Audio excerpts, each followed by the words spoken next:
नमस्कार मित्रांनो, स्वागत आहे तुमचं आपल्या वैभव आर्य यूट्यूब चॅनलवर. तर आज आपण जाणून घेणार आहे स्लरीचे फायदे. आपण बघू शकता, मका या पिकासाठी आपण स्लरी सोडणार आहे आपण पंपाद्वारे.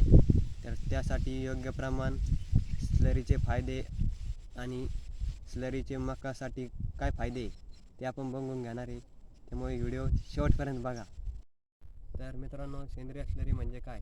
तर सेंद्रिय स्लरी म्हणजे शेण, गोमूत्र आणि गूळ पाणी याचे एक प्रमाणात केलेले मिश्रण म्हणजे जैविक खत.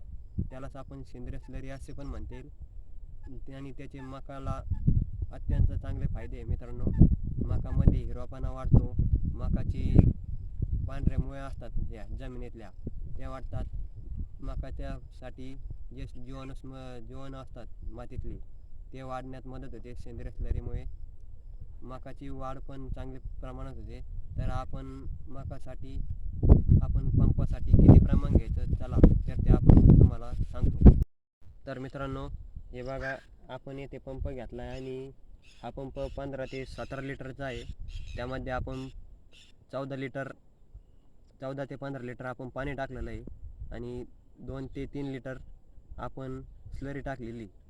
तर स्लरी आपण या मग्याच्या साह्याने मोजून घेतलेली. तर हे बघा, या कॅनमध्ये आपण स्लरी आणलेली. तर मित्रांनो, हे अशा प्रमाणात आपल्याला स्लरी मारून घ्यायची. तर स्लरी आपण पिकाला सोडताना आपल्याला एक गोष्ट ध्यानात धरायची.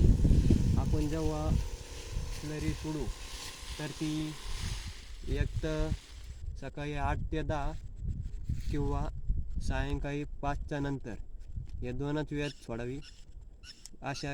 या प्रमाणात आपण या वेळेनुसार आपण जर स्लरी पिकाला दिली तर आपल्याला याचा योग्य चांगल्या पद्धतीनं फायदा भेटतो.